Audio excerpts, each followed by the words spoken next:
Today on Sugar Spun Run, I'll be showing you how to make my favorite caramel frosting. Hey Sugar Spun Bakers, Sam here, and today I am so excited to be sharing another carefully tested, well-researched, and perfected recipe. This caramel frosting is one of my favorite frosting recipes, and it goes perfectly with a recipe I'm sharing later on this week. So I highly recommend making yourself a batch now or bookmarking this recipe for later. Now we're going to start over on the stovetop where we're going to be making our caramel sauce base. You're going to need a medium-sized, heavy-bottomed saucepan, and to this saucepan we are going to add 1/2 cup or 1 stick of softened unsalted butter. Actually, it doesn't need to be softened. Mine is from sitting under the lights, but yours doesn't have to be. We're going to melt it anyway. Next, we're going to add our sugar. I like to use 1/2 cup each of dark brown and light brown sugar, and I've firmly packed these into my measuring cups, or in this instance, bowl. We are also going to add 1/4 cup of heavy cream and 1/4 cup of whole milk, 2 tablespoons of light corn syrup, and 1/4 teaspoon of salt. I'm just using table salt right now. Now we're going to turn our stovetop heat to medium and we're going to bring our mixture to a boil. Make sure you stir frequently so the ingredients are nicely combined. And if your butter was not softened like mine was, I would recommend cutting it into tablespoon-sized pieces before you add it to the pot. It's just gonna help it melt a little bit faster, but it's not a huge deal if you skip that step.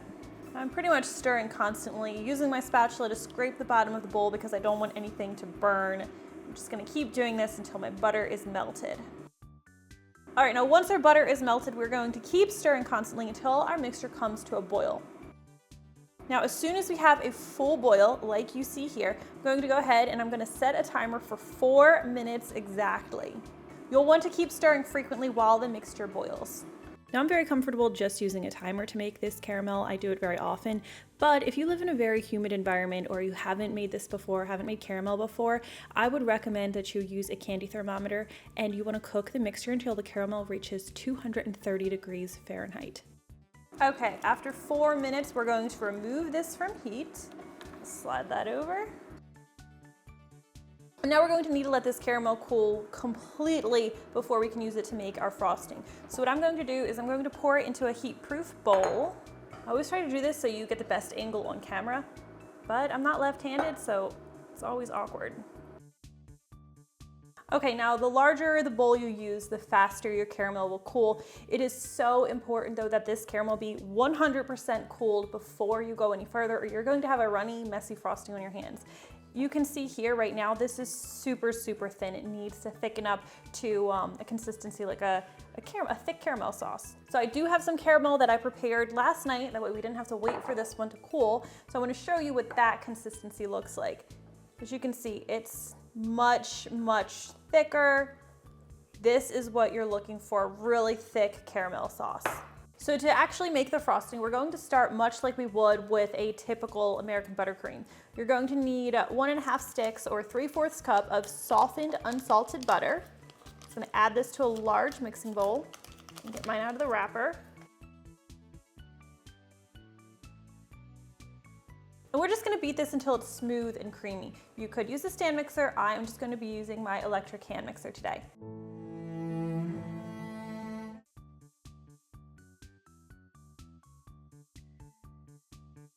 Now for today's recipe, you're going to need 4 cups of powdered sugar. I'm going to start by adding about 2 cups to the bowl with my butter, which is about half. I just eyeball it. And we're just going to stir this in. Always start on low speed so you don't send sugar flying everywhere. I'm just gonna stir this in until the sugar is absorbed by the butter. You want it to be nice and creamy again. You can tell my butter is a little colder than is ideal because of the way the mixture is looking a little bit crumbly. It's just gonna take me a little bit longer to cream it and make it smooth. We'll get there though. And once you have most of your sugar absorbed, you can crank up that heat a little bit to get the job done faster. Okay, now I am going to add my caramel. I'm gonna stir this in.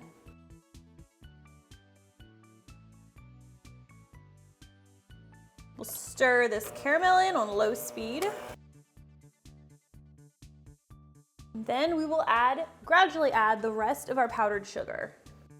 Now, if you're looking for a frosting that's not super stiff and super pipeable, you can certainly add less than the full 4 cups of sugar. I would just start with the 2 that's called for and then add more sugar until you feel comfortable with the consistency. I want to pipe this on cupcakes, so I will probably need the full 4 cups. Let's take a look at this. I might not add all my caramel, all my powdered sugar. If I were just doing a cake, I'd probably stop here, but I'm gonna add the rest of my sugar. All right, the last thing that you need for now is 1 teaspoon of vanilla extract. We'll go ahead and stir that in. I'm gonna do a quick scrape of the sides and bottom of the bowl. You can see this has a very classic buttercream consistency, but it has a really, really nice caramel flavor to it. And I'm gonna show you guys how well it pipes. Right, I'm just gonna put this in a piping bag fitted with my all-time favorite piping tip, which is the Attico 848. I use it all the time.